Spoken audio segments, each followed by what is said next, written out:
Bonjour à chacun d'entre vous qui allez prendre le temps d'écouter la présentation que j'enregistre maintenant. Je tiens à vous dire, en réalité, pour moi, c'est bien naturel. C'est que j'ai pris le temps là, de m'arrêter dans la parole de Dieu, dans ce qui va être présenté, et je vais vous lire ce que j'ai pris la peine de monter. Donc, c'est la raison pour laquelle, en fait, là, que parfois, je vais regarder le téléphone. Parfois, je vais avoir plus les yeux en réalité sur l'écran d'ordinateur où se trouve tout ce qui a été monté parce que je désire, comme vous allez l'entendre aussi, rester dans la vérité. Puis pour être dans la vérité de Dieu, bien, on doit être dans le scripturaire. Scripturaire, ça veut dire de rester dans sa parole, ce qu'il nous a dit. Donc, je vais vous présenter, je vais vous faire une mise en contexte pour vous, justement, vous puissiez savoir de quoi il va être question. Mais ensuite, ça va être vraiment une lecture scripturaire de la parole de Dieu. Puis vraiment, là, ce que j'espère, c'est que vous allez prendre le temps de considérer, pas ce que Jean-Benoît va vous dire, mais vraiment considérer ce que Dieu dit qui est la vérité. Puis vous allez le voir, sa parole est la vérité. On va le voir, là, Jean 17. Donc vraiment, c'est là de considérer, puisque c'est la vérité. Ben, si vous tenez compte, puis prenez le temps de vous arrêter pendant que vous écoutez cet audio-là, ou par la suite, si vous réécoutez la vidéo, ben, il y a aussi les versets qui vont être mis en dessous de la vidéo pour que vous puissiez aller les lire, les voir. Là, vous allez les entendre et justement, ben, c'est ce que j'espère, c'est que vous allez prendre le temps d'ouvrir la parole de Dieu. En fait, si je peux vous en conseiller une, la Bible juive complète de David H. Stern, mais il y en a plein d'autres versions, sauf que moi, c'est l'outil que j'utilise principalement, puis en réalité, c'est celle que je vous conseille. Je vous mettrai une photo en dessous de la vidéo. Donc, en fait, ce que je tiens à vous dire, je me présente aujourd'hui devant vous dans la sainte crainte de Dieu, en réalité, car Dieu, qui a les regards fixés sur tous les êtres humains, et qui jugera chaque être humain, me demande de partager sa parole en étant dans la vérité, car sa parole est la vérité.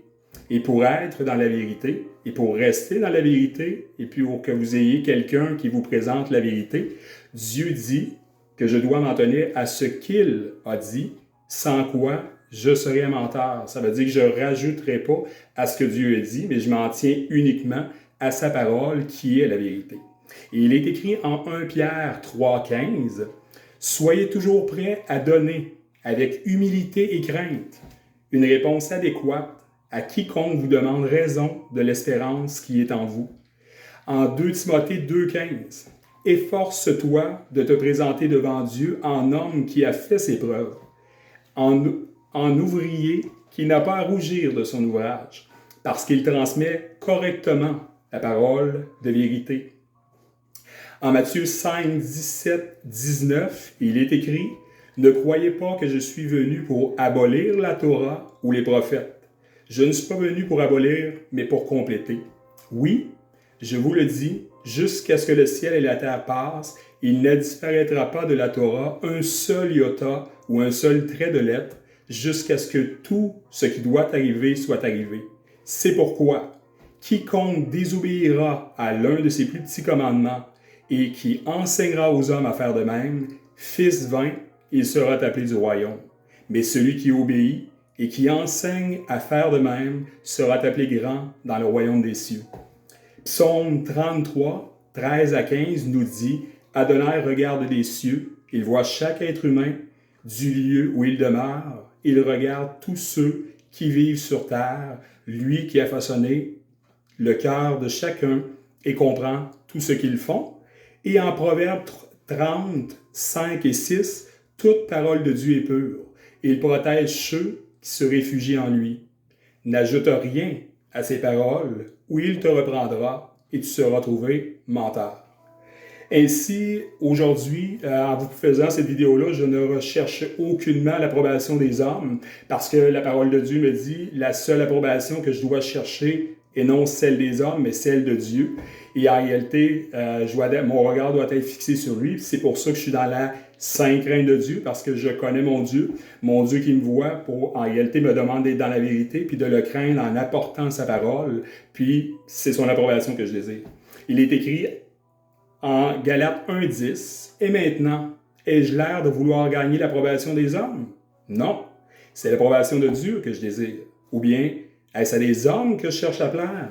Si tel était encore le cas, je ne serais pas le serviteur du Messie. » En 1 Thessaloniciens 2,4 « Mais comme Dieu nous a éprouvés et jugé digne de nous confier la bonne nouvelle, nous l'annonçons non comme voulant plaire aux hommes, mais pour plaire à Dieu qui éprouve nos cœurs.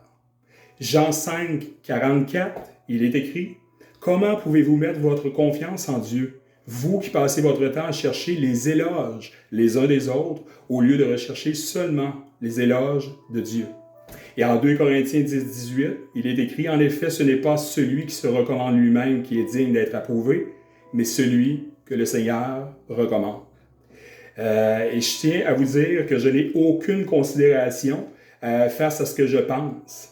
Vraiment, au sens littéral, dans ma vie, je ne considère pas ce que Jean-Benoît pense, parce que ce que Jean-Benoît pense, ça n'a aucune valeur. La seule, en réalité, chose qui a une valeur est ce que Dieu, et seulement ce que Dieu dit.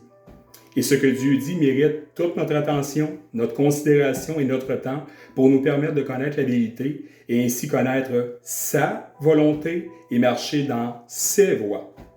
Ce qui nous libérera, comme il est écrit en Jean 8, 30, 32, un grand nombre de ceux qui l'avaient entendu dire ces choses mirent leur confiance en lui. Alors Jésus dit aux Judéens qui lui avaient fait confiance, « Si vous obéissez à mes paroles, vous serez vraiment mes disciples. Vous connaîtrez la vérité et la vérité vous rendra libre. » Ainsi, mon désir dans cette présentation n'est pas et ne sera jamais de convaincre qui que ce soit. Car si c'est Jean-Benoît qui vous convainc, et non l'Esprit de Dieu, comme la parole de Dieu l'enseigne, cela sera une œuvre charnelle. Et donc une œuvre qui ne conduit pas à Jésus puis à la vie éternelle, mais qui est l'œuvre du mal. Et donc cela n'aura aucune valeur. Ça ne produira absolument rien dans votre vie. Cela veut également dire qu'une autre personne pourra vous convaincre selon sa façon de voir ou de penser, en n'étant pas dans la parole de Dieu, mais selon un courant de pensée fondé, par exemple, sur la philosophie ou encore la psychologie, pour n'en nommer que quelques-uns, et vous emmener à croire que c'est la volonté de Dieu, que c'est la vérité, alors que la parole de Dieu, comme vous le verrez, enseigne clairement que l'œuvre de conviction a été donnée uniquement et seulement à l'Esprit de Dieu, et non à l'homme, et non à aucun homme. C'est ce qu'on va voir en Jean 16, 8. Je vais vous le citer tout à l'heure. Donc, cependant, si c'est l'Esprit de Dieu qui vous convainc, à travers ce que vous allez entendre qui est la parole de Dieu, là, je parle un certain temps, mais ça va être vraiment au sens scripturaire avec les points qui ont été exposés. Ça va être juste du scripturaire, c'est juste pour la mise en contexte.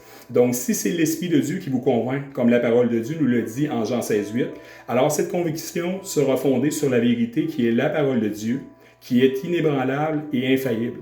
Et dans ce cas, l'œuvre de conviction qui vient de l'Esprit produira un changement bien réel dans la vie de la personne qui connaît Jésus pour marcher comme Jésus a marché.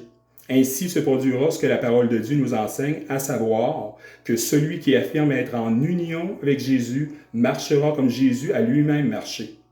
Et que sans cette œuvre réelle de marcher comme Jésus a marché, cette affirmation n'est que mensonge et la vérité ne demeure pas en cette personne, comme il est écrit en 1 Jean 2, 3 à 6, qu'on va voir. Donc, n'oubliez jamais que Dieu ne change pas. Que vous le croyez ou ne le croyez pas, cela ne change absolument rien à qui Dieu est. Dieu est Dieu et reste Dieu.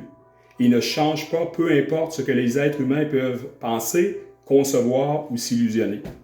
Il était, il est et il sera toujours fidèle à sa parole, qui est la vérité et qu'il a laissé à tous les êtres humains de la terre pour que ceux-ci ne s'illusionnent pas à se concevoir un Dieu selon leurs désirs, leur volonté, leur interprétation, leur sagesse, leur vécu, leur cœur, leur motivation, leur impression, leur formation, leur diplôme, leur notoriété, leur dénomination religieuse, leur courant théologique, religieux, philosophique, psychologique, sociologique, leur enseignant, leur contextualisation, leur sommité, leur chair. Car il est écrit en 1 Corinthiens 3, 18, 20, que personne ne se trompe lui-même.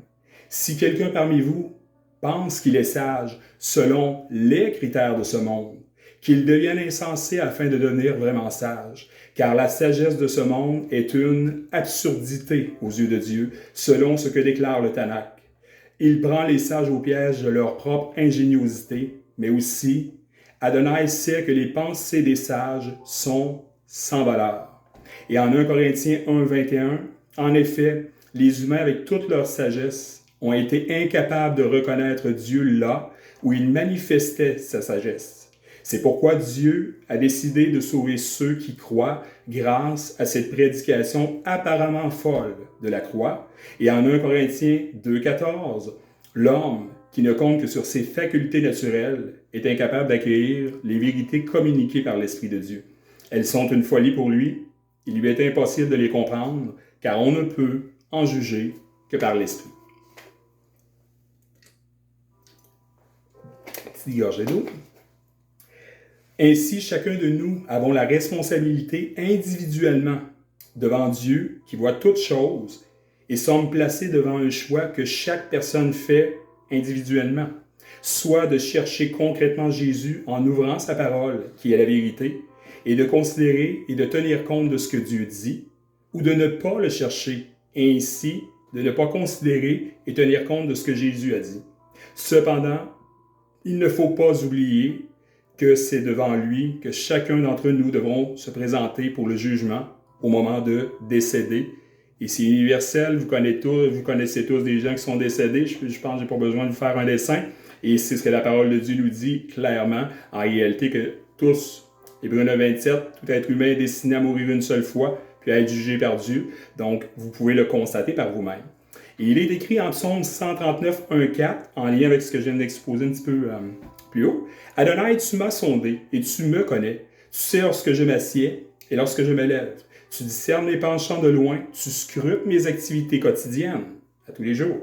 Tu connais si bien toutes mes voies qu'avant même que je prononce une parole, Adonai, tu la connais entièrement. » Matthieu 7, 7, « Cherchez et vous trouverez. » Romains 1, 20, « En effet, depuis la création de l'univers, ses qualités invisibles, sa puissance éternelle et sa nature divine se voient clairement et peuvent être comprises quand on considère ses œuvres. Par conséquent, ils sont sans excuse. » Colossiens 1, 14, 17, il est écrit « C'est par son Fils que nous avons obtenu la rédemption, c'est-à-dire le pardon de nos péchés. Il est l'image visible du Dieu invisible.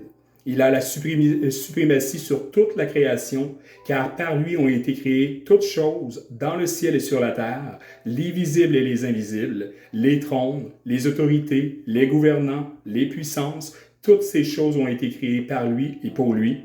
Il existait avant toutes choses et tout est maintenu en place par lui. Romains 28, autrement dit, puisqu'ils ont estimé que la connaissance de Dieu n'était pas utile, Dieu les a abandonnés à leurs vaines pensées, ainsi ils font ce qui est inconvenable. Jean 17, 17, il est écrit « Mets-les à part pour la sainteté par le moyen de la vérité. Ta parole est la vérité. » Jean 14, 21, il est écrit « Celui qui retient mes commandements et leur obéit, voilà celui qui m'aime. Et celui qui m'aime sera aimé de mon Père, et je l'aimerai, et je me révélerai à lui. » 1 Jean 3, 18, « Mes enfants, n'aimons pas seulement en parole, avec de beaux discours, mais en actes et concrètement. » Et en Romains 14, 12, « Ainsi, chacun de nous devra rendre compte pour lui-même à Dieu. » Mais il ne faut pas oublier, mais Dieu nous a laissé sa parole, afin que les êtres humains connaissent qui est le véritable Dieu, quelle est sa volonté pour que les êtres humains soient dans la vérité et non le mensonge au sujet de celui devant qui chacun d'entre nous devra se présenter en mourant, et qu'il n'y ait aucune justification qui tienne devant le roi des rois et le Seigneur des seigneurs. Il est écrit en Apocalypse 19, 16, « Sur son vêtement et sur sa cuisse est écrit un nom, Roi des rois et Seigneur des seigneurs. » Mais puisque vous êtes encore vivant, je vous cite les Écritures encore une fois, il y a toujours de l'espoir parce qu'en réalité, vous n'êtes pas décédé pour le jugement de Dieu. Il est écrit en Ecclésiaste 9, 4, « Car aussi longtemps qu'une personne est liée au vivant, il y a de l'espoir. Vaut mieux un chien vivant qu'un lion mort. » Donc, pour ceux qui recherchent sincèrement Jésus et qui prendront le temps d'écouter cette présentation qui sera la lecture scripturaire de la parole de Dieu, de ce que Dieu a dit sans aucun rajout qui viendrait des hommes, vous découvrirez ce que Christ lui-même nous enseigne sur son pardon, qu'il accorde véritablement à ceux qui se présentent devant lui avec ce désir sincère de se détourner du péché, pour marcher non suivant la chair, mais suivant son esprit qu'il donne à ses enfants, pour que son esprit puisse opérer ce changement véritable et concret à l'image du Fils de Dieu, Jésus, qui donne la garantie, l'assurance et la certitude que nous le connaissons vraiment et que nous sommes en union et en relation véritable avec Jésus pour la vie éternelle par son sang qui a été versé pour le pardon de nos péchés, car il est écrit en 1 Jean 2,6, « Celui qui prétend vivre en union avec lui doit vivre comme lui-même a vécu. » Et le fait de marcher comme Jésus n'est pas une possibilité, mais la réalité et la vérité de celui qui appartient à Dieu. Car c'est ce que la parole de Dieu nous dit, comme on verra, concernant le fait que ceux qui sont enfants de Dieu, qui ont connu le sang versé du Seigneur Jésus et qui ont ainsi reçu l'Esprit de Jésus, qui vit en chacun des enfants de Dieu, ont vécu ce que la parole de Dieu nous enseigne en Galates 2,20. « J'ai été mis à mort avec le Christ sur la croix, de sorte que ce n'est plus moi qui vis, mais c'est le Christ qui vit en moi.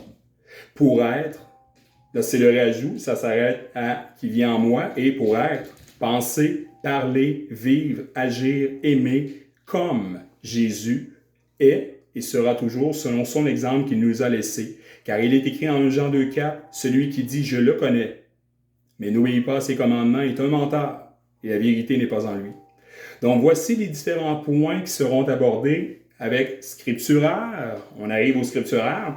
Le premier point, c'est Dieu ne change pas. Le deuxième point, la parole de Dieu est la vérité. Le troisième point, le péché et la manifestation concrète de la repentance. Le quatrième point, l'être humain qui prend la décision de ne pas écouter Dieu. Le cinquième point, nulle bouche ne sera ouverte pour se justifier devant Dieu une fois décédé et aucune justification possible devant Jésus pour le jugement. Sixième point, le jugement. Et le dernier point, la grâce et la vérité dans le sacrifice de Jésus pour ses enfants. Donc, avant de commencer, j'aimerais faire un mot de prière pour remettre cette présentation entre les mains de Dieu. Donc, Seigneur, Père, ce que je veux te prier, te déposer vraiment, c'est que tu puisses par ton esprit, parce que c'est seulement ton esprit qui a l'autorité de convaincre. Moi, je suis juste un humble serviteur entre tes mains, un esclave entre tes mains, Seigneur. Et vraiment, au sens littéral, c'est ce que je suis pour déposer ta parole dans les vies des gens qui vont être disposés, parce que c'est un choix, comme ta parole nous enseigne, que les êtres humains font de t'écouter ou de ne pas t'écouter. Mais pour ceux, Seigneur, qui te cherchent vraiment, pour ceux qui désirent vraiment te trouver, Seigneur Jésus, c'est vraiment ce que je te demande, sincèrement. Tu connais mon cœur pour ces âmes, Seigneur Jésus, qui prendront le temps d'écouter la vérité, que ce soit même des gens qui sont dans les églises, que ce soit des gens qui te connaissent, qui te connaissent pas, qui ont ouvert ta parole, qui ne l'ont jamais ouvert. Toi seul, Seigneur, en réalité, connais qui va l'écouter, qui va être disposé, qui la terre est fertile et qui vont prendre la décision, Seigneur, de laisser ton esprit faire cette œuvre de conviction et de changement à ton exemple et à la lumière de qui tu es, Adonai, Yeshua. Donc, je veux vraiment te remettre vraiment cette prière entre tes mains et te remercier que c'est ton esprit qui nous conduit. Autant moi, Seigneur, que c'est pas moi qui vis, mais c'est toi, Adonai Yeshua, qui vit en moi et qui œuvre à travers qui je suis par ton esprit pour que ça soit toute la gloire te revient, Père. Donc, c'est en ton nom, Seigneur Jésus, qu'on prie. Amen. Juste petite précision, Yeshua, c'est Jésus en hébreu, en réalité, puis c'est pour ça que vous avez entendu Yeshua. C'est tout à fait correct, c'est naturel. Donc, c'était juste pour vous préciser, pour pas qu'il y ait de questionnement dans ma prière. Donc, je tiens à vous citer Jacques 1,21. « Accueillez avec humilité la parole que Dieu plante dans votre cœur, car il a le pouvoir de vous sauver. » Donc, c'est ma prière aussi, sincèrement, que vous accueillez en n'ayant pas des analyses, des objections, mais que vous écoutez avec un recul à la lecture de la parole de Dieu. Donc, Isaïe 43, 10, 12, il est écrit « Vous êtes mes témoins, dit Adonai, et mon serviteur que j'ai choisi, afin que vous sachiez, que vous croyiez et compreniez qui je suis, moi. Avant moi, il n'y a pas eu de Dieu, et après moi, il n'y en aura pas. Le Seigneur, c'est moi et moi seul. À part moi, pas de sauveur. C'est moi qui apporte le salut, moi aussi qui l'annonce et qui le fait savoir. Ce n'est pas un Dieu étranger qu'on trouverait chez vous. Vous êtes témoins que je suis Dieu, dit le Seigneur, et que je le resterai. Donc, le premier point, Dieu ne change pas. Il est écrit en Ésaïe 46, 9, 10. Rappelez-vous les choses qui se sont produites au commencement. Il y a longtemps, je suis Dieu. Il n'y en a pas d'autre. Je suis Dieu et nul n'est semblable à moi. Au commencement, j'annonce la fin. Je proclame à l'avance des choses qui ne sont pas encore arrivées. Et je dis que mon dessein subsistera. Je ferai tout ce que je veux. Job 42, 1, 2. Puis finalement, Job répondit à Adonai, « Je sais que tu peux tout faire, qu'aucun de tes plans ne peut être contrecarré. » Nombre 23, 19. Dieu n'est pas un humain qui ment, ni un mortel qui change d'avis. Lorsqu'il dit quelque chose, il le fait. Lorsqu'il fait une promesse, il l'accomplit. Titre 1, 1, 2. De la part de Paul, esclave de Dieu et émissaire de Jésus le Messie, envoyé pour pouvoir promouvoir parmi le peuple élu de Dieu la confiance en Dieu et la connaissance de la vérité qui conduit à la sainteté dans l'espérance assurée de la vie éternelle. Dieu, qui ne ment pas, a promis cette vie avant le commencement des temps. Au temps fixé, il a fait connaître publiquement sa parole par la proclamation qui m'a été confiée d'après l'ordre de Dieu, notre libérateur. Psaume 102, 26-28. Tu as anciennement fondé la terre, et les cieux sont l'ouvrage de tes mains. Ils périront, mais tu subsisteras. Ils s'useront tout comme un vêtement. Tu les changeras comme un habit, et ils seront changés. Mais toi, tu restes le même, et tes années ne finiront point. Malachie 3,6, il est écrit, « Mais puisque moi, Adonai, je ne change pas, vous, fils de Yaakov, vous ne serez pas exterminés. » Hébreux 13,8, il est écrit, « Jésus le Messie est le même hier, aujourd'hui et pour toujours. » Jacques 1, 16, 17, « Ne vous égarez pas, mes chers frères, toute chose qui est donnée et tout don parfait vient d'en haut. Le Père qui a fait les lumières célestes, en lui, il n'y a ni variation, ni ombre de changement. » Hébreux 6, 17 à 20. Aussi, Dieu a voulu montrer encore plus clairement aux héritiers de la promesse le caractère immuable de ses intentions. C'est pourquoi il l'a confirmé par un serment, afin que par deux choses immuables, dans lesquelles il est impossible que Dieu mente, nous, qui sommes réfugiés dans l'espérance qui nous était offerte, soyons grandement encouragés. Cette espérance est pour nous comme une ancre sûre et ferme, une espérance qui pénètre jusqu'au-dedans du paroquet, là où est entré pour nous un précurseur, Jésus, qui est devenu un Cohen Gadol, pour toujours selon l'ordre de Melchisédek. Le deuxième point, la parole de Dieu est la vérité. Proverbe 30, 5, 6. Toute parole de Dieu est pure. Il protège ceux qui se réfugient en lui. N'ajoute rien à ses paroles, ou il te reprendra et tu seras trouvé menteur. Jean 17, 17 nous dit, « Mets-les à part pour la sainteté, par le moyen de la vérité. Ta parole est la vérité. » Psaume 93, 5. « Tes instructions sont profondément infaillibles. La sainteté convient à ta maison, Adonai, pour tous les temps à venir. » Jean 14, 6. Jésus répondit, « Je suis le chemin et la vérité et la vie. Nul ne vient au Père sinon par moi. » Et en 2 Timothée 3, 16, 17, il est écrit, « Toute écriture est inspirée par le souffle de Dieu et utile pour enseigner la vérité, réfuter l'erreur, corriger les fautes et former à une juste manière de vivre. Ainsi, quiconque appartient à Dieu sera parfaitement équipé pour mener à bien toute bonne œuvre. » Donc, l'autre point, le péché est la manifestation concrète de la repentance. Nombre 15, 30, 31, il est écrit, « Mais l'individu qui fait quelque chose de mal intentionnellement, qu'il soit citoyen ou étranger, blasphème contre Adonai. Il sera retranché de son peuple. Comme il a eu du mépris pour la parole d'Adonai et qu'il a désobéi à son commandement, il sera entièrement retranché, sa faute restera sur lui. » Hébreux 10, 26, 27, « Car si nous péchons volontairement, après avoir reçu la connaissance de la vérité, il n'y a plus de sacrifice pour les péchés, mais seulement la perspective terrifiante du jugement d'un feu ardent qui consumera les ennemis. » 1 Jean 3, 4 à 6, « Quiconque pêche, sans cesse transgresse la Torah, car le péché est la transgression de la Torah. Vous le savez, Jésus-Christ est apparu pour enlever les péchés, et il n'y a pas de péché en lui. Ainsi, quiconque demeure uni à lui cesse de pécher.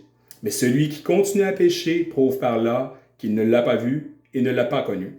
Qu'est-ce que la Torah? La Torah, c'est les livres de Genèse, Exode, Lévitique, Nombre et Deutéronome. Proverbe 28, 9, il est écrit « Si quelqu'un refuse d'écouter la Torah, même sa prière est une abomination. » Nombre 14, 17, 18, « Et maintenant, je t'en prie, que la puissance d'Adonai soit aussi grande que lorsque tu as dit « Adonai est lent à la colère, riche en grâce, pardonnant les fautes et les crimes, mais il n'innocente pas le coupable, mais fait ressentir aux enfants les effets négatifs des fautes des parents, même jusqu'à la 3e et la 4e génération. » Jérémie 17, 9, 10, il est écrit « Plus que tout, le cœur est trompeur, et il est mortellement malade. Qui peut le connaître? Moi, Adonai, je sonde le cœur, j'éprouve les motivations intérieures, afin de donner à l'homme ce que méritent ses actions et sa conduite. 1 Roi 8, 38, 40, il est écrit « Quelle que soit la prière ou la supplication qu'on fera parmi tout ton peuple, Israël, car chaque individu saura ce qui tourmente sa conscience. Si quelqu'un étend ses mains vers cette maison, écoute dans les cieux où tu demeures, pardonne, agis. Et puisque tu sais ce qui est dans le cœur de chacun, rends à chacun ce que sa conduite mérite. Car toi, et toi seul, connais tous les cœurs humains, afin qu'ils te craignent pendant toute la durée de leur vie, dans la terre que tu as donnée à leurs ancêtres. 1 Jean 1,9, il est écrit « Si nous reconnaissons nos péchés, lui qui est fidèle et juste, il nous les pardonnera et nous purifiera de toute mauvaise conduite. » Proverbe 28, 13, il est écrit « Celui qui dissimule ses péchés n'aura pas de succès. Celui qui les confesse et y renonce obtiendra miséricorde. » Ézéchiel 36, 26 et 27, il est écrit « Je vous donnerai un nouveau cœur et je mettrai en vous un esprit nouveau. J'ôterai le cœur de pierre de votre chair et je vous donnerai un cœur de chair. Je mettrai mon esprit en vous et je vous ferai vivre selon mes lois, je vous ferai respecter mes ordonnances et leur obéir. » Jérémie 29, 12, il est écrit « Lorsque vous m'invoquerez et que vous me prierez, je vous écouterai. Lorsque vous me chercherez, vous me trouverez, si vous me cherchez de tout votre cœur. Et je me laisserai trouver, dit Adonai. Alors je rétablirai votre situation, je vous rassemblerai de toutes les nations et de tous les lieux où je vous avais chassé, dit Adonai, et je vous ramènerai au lieu d'où je vous avais exilé. 2 Chroniques 7, 14, il est écrit « Si mon peuple qui porte mon nom s'humilie, prie, cherche ma face et se détourne de ses mauvaises voies, j'écouterai des cieux, je pardonnerai leurs péchés et je guérirai leur pays. » Luc 5, 31, 32, il est écrit « Jésus leur répondit, « Les personnes en bonne santé n'ont pas besoin de médecins, ce sont les malades qui en ont besoin. Je ne suis pas venu appeler ceux qui s'estiment justes, mais ceux qui se savent pécheurs pour qu'ils changent de comportement. » 2 Corinthiens 7, 9 et 10, « Je me réjouis maintenant non de ce que vous avez été dans la peine, mais de ce que cette peine vous a conduit à revenir à Dieu, car vous avez suggéré cette peine selon l'ordre de Dieu, si bien que nous ne vous avons causé aucun tort. En effet, la peine qui est gérée selon l'ordre de Dieu produit le désir de se détourner du péché pour revenir à Dieu, ce qui conduit au salut. Et il n'y a aucun regret à avoir en cela. Mais lorsque la peine est gérée selon l'ordre du monde, elle engendre la mort. Ézéchiel 36, 27, il est écrit « Je mettrai mon esprit en vous et je vous ferai vivre selon mes lois. Je vous ferai respecter mes ordonnances et leur obéir. » Romains 8, 9, il est écrit « Mais vous ne vous identifiez pas à votre vieille nature, mais à l'esprit, pourvu que l'Esprit de Dieu vive en vous, car celui qui n'a pas l'Esprit du Messie ne lui appartient pas. » Jean 16, 8, il est écrit « Et quand l'Esprit sera venu, il convaincra le monde en ce qui concerne le péché, la justice et le jugement de Dieu. » Romains 8, 1 à 4, il est écrit « Il n'y a donc plus de condamnation pour ceux qui sont en union avec le Messie, qui marchent non suivant la chair, mais suivant l'Esprit. Pourquoi? Parce que la Torah de l'Esprit, qui produit cette vie en union avec le Messie Jésus, m'a libéré de la Torah du péché et de la mort. Car ce que la Torah ne pouvait accomplir par elle-même, manquant de puissance pour agir sur la vieille nature, Dieu l'a fait en envoyant son propre Fils dans une condition humaine semblable à notre nature pécheresse. Dieu a fait cela afin de punir le péché, de sorte que c'est dans la nature humaine qu'il a exécuté le châtiment contre le péché, afin que les préceptes justes de la Torah soient accomplis en nous qui ne vivons plus selon les désirs de la vieille nature, mais selon la volonté de l'Esprit. 1 Jean 2, 3, 6, il est écrit « Nous pouvons avoir la certitude que nous le connaissons si nous obéissons à ses commandements. Celui qui dit « Je le connais », mais n'obéit pas à ses commandements, est un menteur et la vérité n'est pas en lui. Mais si quelqu'un fait ce qu'il dit, alors en lui l'amour pour Dieu trouve véritablement sa plénitude. À cela, nous avons la certitude d'être en union avec lui. Celui qui prétend vivre en union avec lui doit vivre comme lui-même a vécu. Jean 8, 44-47, il est écrit « Vous appartenez à votre père, Satan, et vous voulez accomplir les désirs de votre père.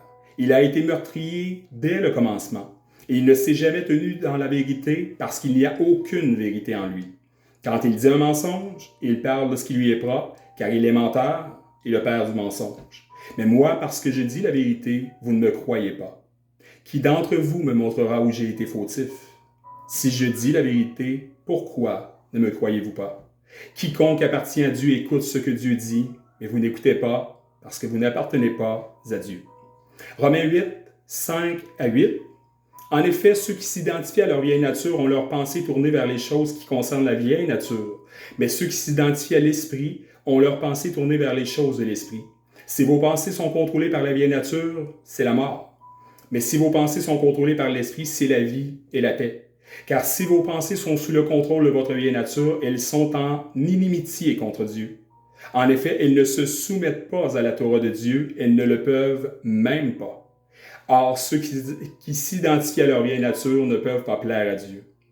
Jean 14, 21. Celui qui retient mes commandements et leur obéit, voilà celui qui m'aime.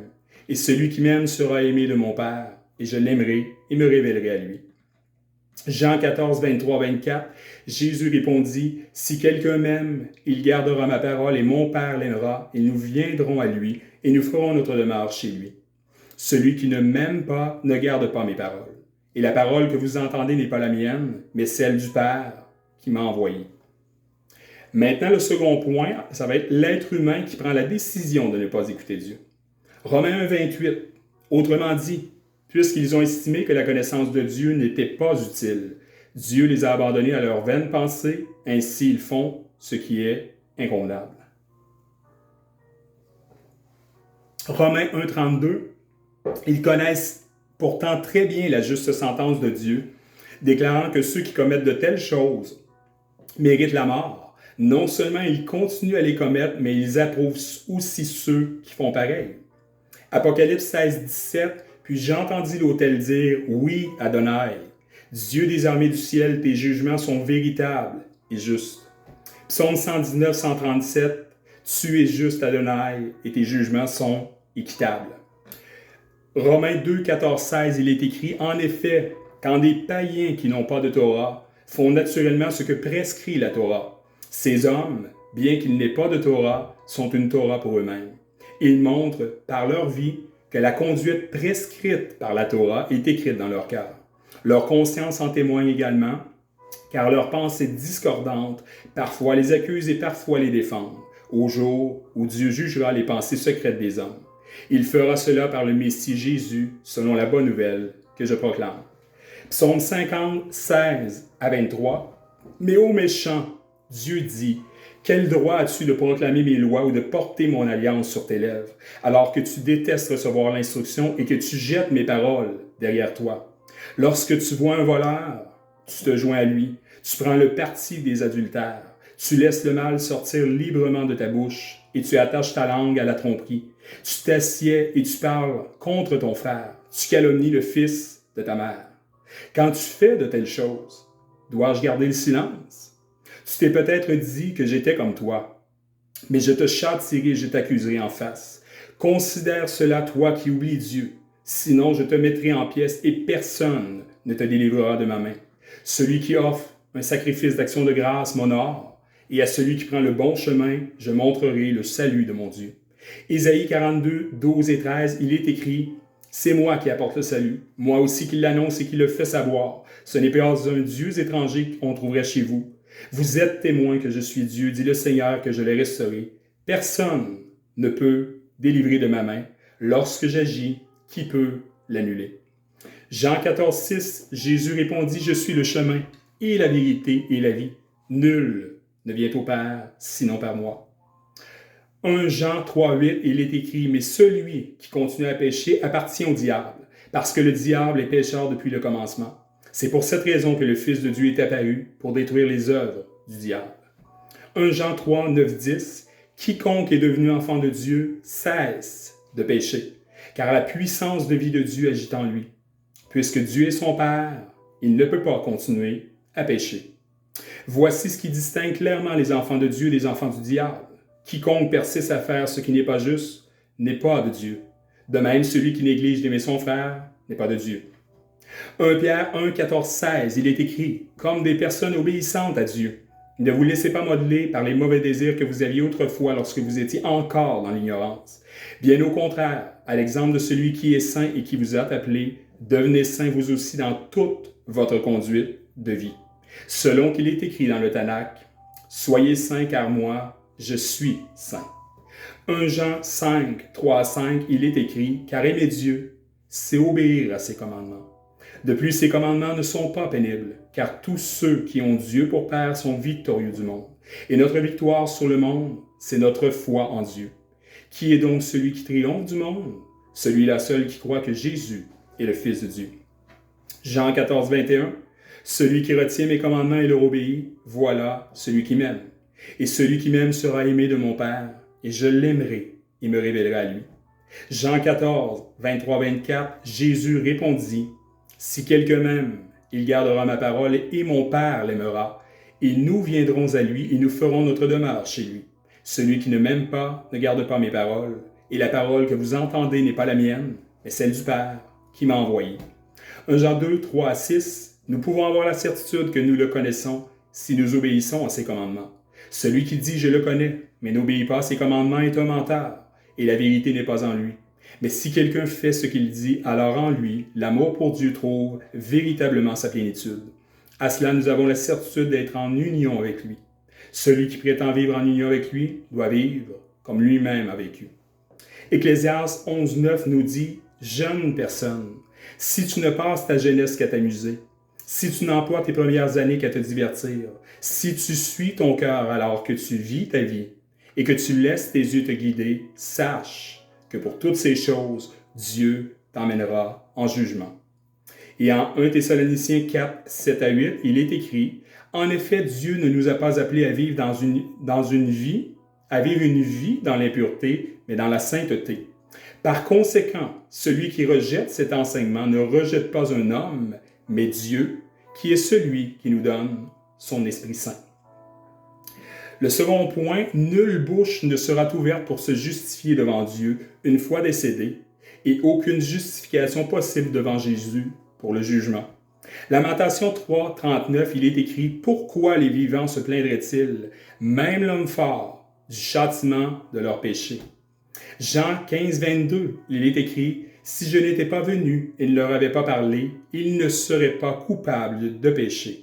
Mais maintenant, ils n'ont aucune excuse pour leurs péchés. » Job 9, 32, il est écrit « Car il n'est pas un simple humain comme moi.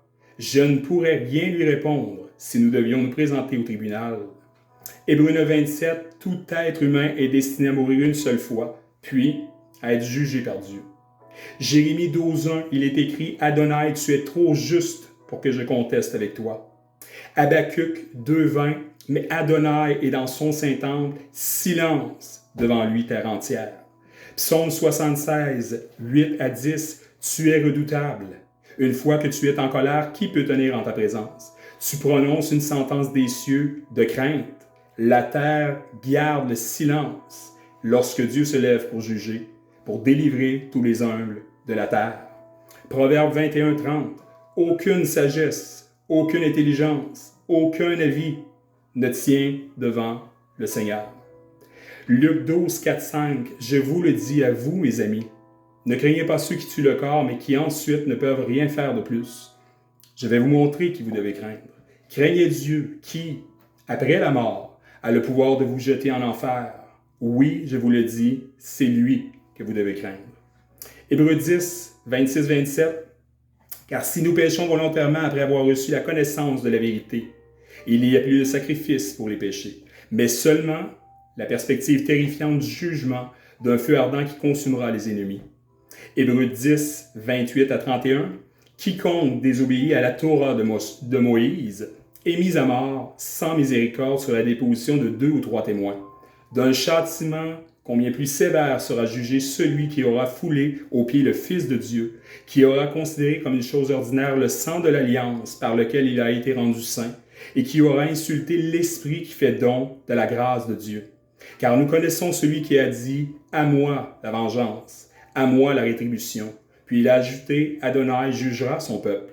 Quelle chose terrifiante que de tomber entre les mains du Dieu vivant. Le second point, le jugement. Apocalypse 20:12, il est écrit « Et je vis les morts, grands et petits, debout devant le trône. Des livres furent ouverts, et un autre livre fut ouvert, le livre de vie. Et les morts furent jugés d'après ce qui est écrit dans les livres, selon ce qu'ils avaient fait. » Jean 5:30, il est écrit « Je ne peux rien faire de moi-même. Je juge selon ce que j'entends, et mon jugement est juste, parce que je ne cherche pas à faire selon ce que je veux, mais selon ce que veut celui qui m'a envoyé. » Apocalypse 20:14-15, « Puis la mort et le monde des morts furent jetés dans le lac de feu. C'est la seconde mort, le lac de feu. Quiconque n'avait pas son nom inscrit dans le livre de vie fut jeté dans le lac de feu. » Et la grâce et la vérité dans le sacrifice de Jésus pour ses enfants. Donc en Ésaïe 53:5, « Mais il était blessé à cause de nos crimes, écrasé à cause de nos péchés. Le châtiment qui nous donne la paix est tombé sur lui. Par ses meurtrissures, nous sommes guéris. » Ésaïe 53:6-7, « Nous nous étions tous égarés comme des brebis. Chacun de nous s'était détourné vers sa propre voie. Mais Adonai a déposé sur lui notre culpabilité à tous. Il a été maltraité, mais il était soumis. Il n'a pas ouvert la bouche, comme un agneau qui va se faire égorger, comme une brebis silencieuse devant ceux qui l'attendent. Il n'a pas ouvert la bouche. » Isaïe 53:9, « Il n'avait fait aucun mal, il n'avait rien dit de mensonger. » Isaïe 53:12, « Il a porté sur lui les fautes de beaucoup, et il est intervenu en faveur des coupables. » 1 Pierre 2, 21-25. « En effet, c'est à cela que vous avez été appelés, car le Messie aussi a souffert pour vous, laissant un exemple afin que vous suiviez ses traces. Il n'a point commis de péché, et il ne s'est pas trouvé de fraude dans sa bouche.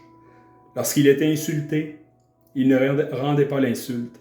Quand il souffrait, il ne menaçait pas, mais remettait toutes choses à celui qui juge justement. Il a porté lui-même nos péchés dans son corps sur le poteau, afin que, morts au péché, nous vivions pour la justice. Par ses meurtrissures, vous avez été guéris. Car vous étiez comme des brebis égarées, mais maintenant vous êtes retournés vers le berger et le gardien de vos âmes. » Hébreux 9:22, « D'ailleurs, selon la Torah, presque tout est purifié avec du sang.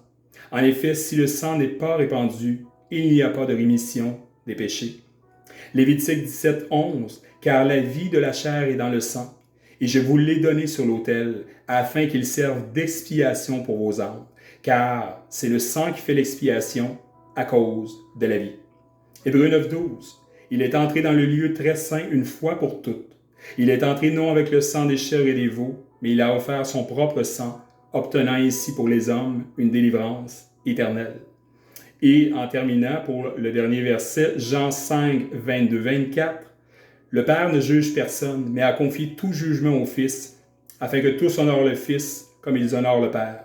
Celui qui omet d'honorer le Fils n'honore pas le Père qui l'a envoyé. Oui, vraiment, je vous le dis, celui qui entend ce que je dis et met sa confiance en celui qui m'a envoyé à la vie éternelle. Ce qui signifie qu'il ne viendra pas en jugement, mais il est déjà passé de la mort à la vie. Donc, je vais terminer avec un mot de prière. Seigneur, je veux te prier, Père, vraiment que c'est ton esprit qui était à l'œuvre tout le long, qui a disposé les cœurs, qui a préparé les cœurs, ceux que tu connaissais avant même, Seigneur Jésus, que ta parole soit déposée dans la vie de chacun. Et je veux vraiment te remercier que ton œuvre continue. C'est pas juste dans le moment que la vidéo a été écoutée, c'est même par après. Ta parole, Seigneur, tu nous dis en fait que ta parole est vivante. Et je crois et je le vis, Seigneur Jésus, je vois et je vis ton esprit qui me conduit jour après jour. Et cette œuvre-là est bien réelle. Et c'est ton esprit, je le sais que la terre est fertile, Seigneur, tu vas accomplir cette œuvre de conviction pour conduire ces âmes à la repentance, pour conduire ces âmes à la vie éternelle, Seigneur, et pour qu'ils soient avec toi dans la vie éternelle pour l'éternité. Donc, je veux vraiment te remercier que c'est ton œuvre, toute la gloire te revient. Et toute la gloire te revient, Seigneur Jésus, pour ton royaume. Et je te remercie vraiment. Seigneur, j'ai foi parce que tu nous dis la prière du juste a une grande efficacité. Je ne suis pas juste par la chair, Seigneur, je sais que tu le sais, mais je suis juste parce que ton esprit fait cette œuvre-là et fait cette œuvre-là pour être à ta ressemblance. Et c'est ce qui me permet de savoir, Seigneur Jésus, que je suis vraiment en relation avec toi et tous ceux qui écoutent, qui ne t'appartiennent pas ou qui t'appartiennent, les gens le savent et ceux qui vont te découvrir, Seigneur, je sais que tu vas te révéler à eux par ton esprit, comme ta parole nous le dit, Seigneur, et ta parole est la vérité, comme Jean 17, il est écrit. Donc, je veux vraiment te remercier, Seigneur, que c'est ton œuvre qui s'accomplit, qui s'est accomplie pendant le message et qui s'accomplira dans les jours qui viennent, dans cette soirée, dans les jours qui viennent, pour que tu te révèles, Seigneur, par ton esprit, par l'œuvre de conviction que ton esprit amène de péché, de justice et de jugement de Dieu, de ton jugement, Seigneur, comme il est écrit en Jean 16:8. Donc, je veux vraiment te remercier de cette œuvre que tu conduis à donner à Yeshua les âmes à toi pour la vie éternelle. C'est dans la foi que j'élève cette prière, Père, en ton nom, en donnant à Yeshua. Amen. Donc, merci beaucoup de l'écoute et je vous souhaite une bonne soirée puis bonne réflexion, pas à la manière des hommes, mais vraiment à la lumière des Écritures, en ouvrant la parole de Dieu pour justement voir, je vais mettre les références en dessous de la vidéo, puis vous, ben justement, des paroles, il y en a aussi en ligne. Pour ceux qui n'ont pas de Bible, ben justement, vous pouvez marquer sur Google Bible. Il va y avoir différentes versions, c'est toutes des Bibles, mais avec des versions différentes. Et comme je vous parlais tout à l'heure, ben, il y a aussi la version, si vous faites une recherche sur Google, vous allez le trouver, là, Bible juive complète de David Ashton. C'est une autre version comme la C.S. Scofield, la Darby, la Chouraki, la Sommer, la Second. Il y en a plusieurs, mais pour moi, justement, là, dans mon cheminement, je connais les autres. Je les ai aussi, sauf que pour moi, justement, la Bible juive complète, ben, il y a cette partie-là que j'aime bien, comment elle est formulée, parce que la grande majorité des versets que vous avez entendus ben, viennent de la Bible juive complète, de David Ashton, mais ça, il n'y a pas de problème. Si vous, justement, vous allez sur Google Bible, ben, peu importe la version, ben Dieu, c'est Dieu qui est à l'œuvre, c'est son esprit qui convainc, qui fait l'œuvre, puis Dieu va utiliser chacune des Bibles. Je suis venu à Dieu par une Bible en français courant.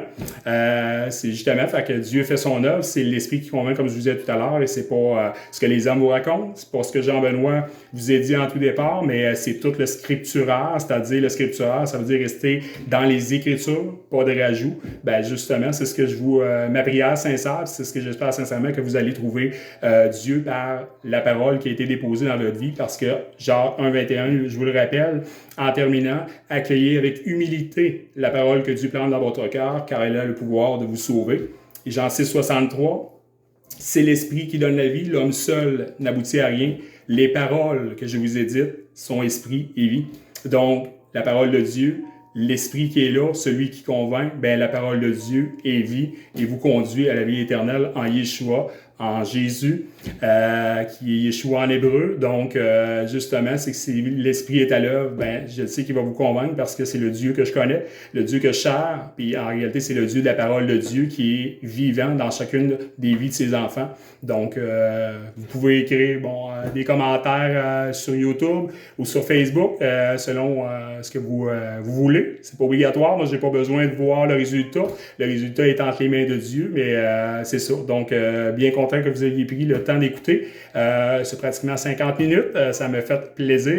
Je ne regarde pas le temps devant Dieu. Et justement, prenez le temps d'écouter en réalité les versets de scripturaire, d'aller lire, de vous arrêter et de prier, de demander à Dieu de vous éclairer par son esprit, de vous convaincre par son esprit, de vous conduire par son esprit et que son esprit puisse faire cette œuvre-là pour justement reconnaître en réalité le sacrifice de Yeshua à la croix, le sang qui a été versé et que l'Esprit de Dieu puisse ainsi être déposé dans vos vies parce que vous l'avez vu, par la chair, vanité des vanités. La chair, ça sert absolument à rien, ça conduit à l'enfer pour l'éternité. Puis si la personne n'a pas l'Esprit de Dieu, bien, c'est ce que Romains 8.9 nous dit, pourvu que l'Esprit de Dieu vive en vous, car celui qui n'a pas l'Esprit du Messie ne lui appartient pas. Donc, en réalité, très, très important. Puis Dieu va faire cette œuvre-là. Ceux qui lui appartiennent, c'est sa parole et c'est ce que je vis moi-même. Je ne partage pas un beau concept, non. La parole de Dieu n'est pas un concept, mais la réalité et la vérité, comme on l'a vu. Et cette parole-là bien, se manifeste dans la vie de celui qui appartient à Dieu, qui est son enfant. Et celui-là, bien, Dieu dépose son esprit, l'esprit de Yeshua, dans la vie de chacun de ses enfants pour que cet esprit-là nous change. Non par la chair, non par les facultés naturelles, mais par l'œuvre de l'Esprit, à la lumière des Écritures qui sont claires, nettes, précises. Et je termine en vous disant, bien, justement, la parole de Dieu, Dieu ne l'a jamais rendue complexe. Elle est simple, elle est claire, elle est nette, elle est précise. Il n'y a pas besoin d'avoir de cours de théologie. C'est pour ça que c'est des concepts humains, en réalité, que les hommes ont établis, sauf qu'en réalité, sa parole est claire. Cependant, pour que la parole devienne réalité, bien, c'est là la nuance, mais une nuance qui est très, très importante, c'est qu'on a tous besoin de l'Esprit de Dieu pour que cette parole-là devienne vivante dans nos vies, parce que c'est l'Esprit de Dieu qui nous sanctifie, nous transforme, nous change à l'image de Yeshua. Et c'est pourquoi la parole de Dieu nous le dit clairement, en réalité, celui qui n'a pas l'Esprit du Messie ne lui appartient pas.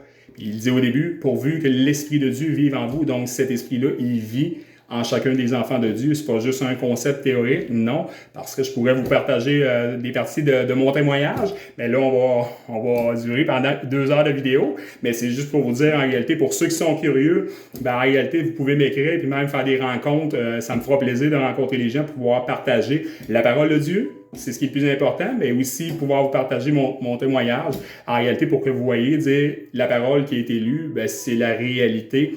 Comme je vous dis, partager tout à l'heure, c'est pas un concept, c'est pas une possibilité.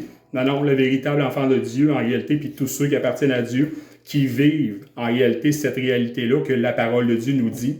Dieu ne change pas, bien, en réalité, ils vivent au sens littéral, au sens réel, tangible, puis les gens, ce qu'ils voient, bien, c'est pas l'œuvre de la chair, mais c'est l'œuvre de l'Esprit de Dieu qui agit en travers de chacun de ses enfants, qui nous enseigne. Ça, je n'ai pas emmené, je n'ai pas la référence, j'aurais dû le marquer, mais je l'ai dans mes notes, mais l'Esprit de Dieu qui nous enseigne quotidiennement en toutes choses. Donc, l'Esprit de Dieu qui est là, ben, va faire une œuvre en réalité, pas juste une fois par 6 mois, une fois par année, une fois de temps en temps, une fois quand ça me tente. C'est charnel. L'Esprit de Dieu, la parole de Dieu, puis je vous le partage, mais c'est ce que je vis jour après jour.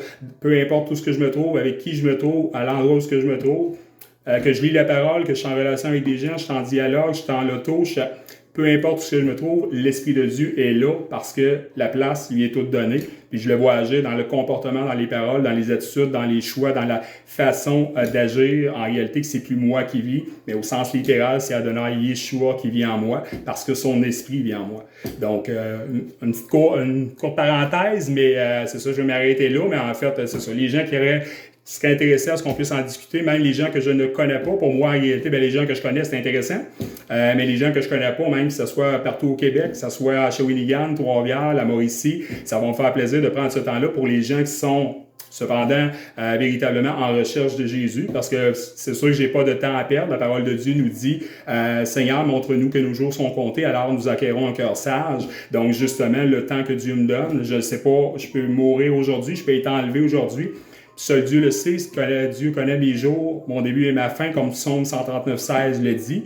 Mais ce que je sais, j'ai pas de temps à perdre. Cependant, je vais investir du temps avec des gens dans un dialogue pas superficiel, dans un dialogue profond de qualité, en regardant les Écritures, pas en interprétant les Écritures, mais en lisant les Écritures, parce que la parole de Dieu est claire, puis que l'Esprit de Dieu puisse faire son œuvre. Donc, je le propose, puis les gens, même si je ne vous connais pas, bien, ça va être justement pour avoir ce temps de qualité-là avec vous, pour pouvoir déposer la parole, puis parler de la parole de Dieu qui est la totalité. Je vous le dis aussi, c'est c'est des choses qu'on pourra discuter, mais la parole de Dieu, ce n'est pas juste pour ceux qui l'appellent. Bon, c'est en réalité le Nouveau Testament et l'Ancien Testament. Non, non, la parole de Dieu, c'est un. Et en réalité, quand on parlait de Torah tout à l'heure, ben, c'est la parole de Dieu, même elle qui le dit. Pour ceux qui regardent juste le Nouveau Testament, ben, en réalité, c'est l'Ancien Testament, qu'on appelle le Tanakh, en réalité en hébreu, puis le Brit Hadasha, qui est en réalité le Nouveau Testament, en fait, pour ceux qui utilisent cette formulation-là, mais ces termes-là, c'est en hébreu. L'hébreu, c'est la langue originelle, en réalité, puis justement, on vient à l'essentiel, que pour ceux qui disent l'Ancien Testament, qui l'appellent comme ça, ben, en réalité, c'est comme ça qu'il est écrit dans les Bibles. Ben, en fait, c'est pas ça. Dieu est un, sa parole est une, sa parole n'a jamais changé. Fait que c'est pour ça. Encore là, je vous fais cette petite mention-là, mais c'est à vous de voir parce que là, pour moi, c'est un partage, sauf que même si je vous partage ça, même si on me dirait, Jean-Benoît, tu m'as convaincu, ben, je vous le rappelle, vanité des vanités, c'est pas moi qui convainc, j'ai pas cette autorité-là, puis je l'aurai jamais, puis je remercie Dieu parce que ça me garde dans cette humilité-là que moi, j'ai pas d'autorité sur personne, à part que de laisser ma propre vie entre les mains de Dieu, puis son esprit travaille, mais cette autorité-là de vous convaincre, c'est l'esprit de Dieu qui l'a et aucun homme. Donc, même un homme qui veut vous convaincre, en réalité, c'est charnel, c'est mensonger, c'est du diable parce que c'est pas l'œuvre de Dieu, alors que la parole de Dieu nous dit, en réalité, ben, avoir un échange, en réalité, un dialogue. Cependant, le seul qui peut vous convaincre, c'est l'Esprit de Dieu. Et si c'est l'Esprit qui vous a conduit, qui vous a convaincu, ben, en réalité, c'est l'œuvre de Dieu, c'est la vérité parce que c'est ce que la parole de Dieu nous dit. Et c'est ce qui va vous conduire à Jésus, en réalité, parce que vous laissez l'Esprit de Dieu faire l'œuvre. Et si un homme vous a convaincu, comme je le disais au début, puis j'aime le répéter, parce qu'en réalité, si vous me dites, Jean-Benoît, tu m'as convaincu, ben ça veut dire qu'une autre personne, en réalité, avec peu importe les arguments, étant donné que c'est une œuvre charnelle, en réalité, même si l'argumentaire est, là, moi, c'est la parole de Dieu, parce que c'est juste ça qui compte, c'est la vérité, mais quelqu'un veut utiliser un autre courant de pensée de manière le vécu, je les ai cités au début, ben en réalité, il peut arriver à vous convaincre, puis même vous faire croire que dire c'est la vérité. Par contre, la vérité, c'est la parole de Dieu, puis il n'y a pas de rajout à la parole, parce que ceux qui rajoutent, ben, ce sont des menteurs, comme je l'ai cité au tout début. Donc, on s'en tient uniquement au scripturaire, à la parole de Dieu. Et en s'en tenant aux Écritures, ben, les Écritures nous disent que c'est l'Esprit de Dieu seul qui convainc. Seul l'Esprit de Dieu, en réalité, fait un œuvre de conviction pour avoir la certitude, en réalité, qu'on appartient véritablement à Yeshua lui-même. Pourquoi? Parce qu'on va marcher comme Yeshua a marché quand il est venu sur cette terre. Donc, voilà, je vous souhaite une bonne fin de soirée. Là, j'ai la lumière ouverte, mais il fait noir aussi. Donc, bonne fin de soirée à vous, puis merci beaucoup d'avoir pris le temps de l'écouter. Puis, ma prière vraiment pour chacun d'entre vous qui vont prendre le temps de l'écouter, c'est que Dieu va pouvoir faire cette œuvre-là dans chacune de vos vies, comme il continue à le faire, parce que ce que je vous ai partagé, ben, je suis le premier concerné aussi. Donc, on partage pas puis dit, ben, ça me concerne pas. Non, non, je suis le premier concerné, puis Dieu continue à faire cette œuvre-là. Mais c'est ça, c'est ce que je vis, c'est ce que je voulais vous partager. Puis là, c'est toute la gloire à Dieu, à son nom, au nom de Yeshua et l'œuvre de son esprit qui œuvre dans la vie de ses enfants. Donc, merci beaucoup. Bye bye.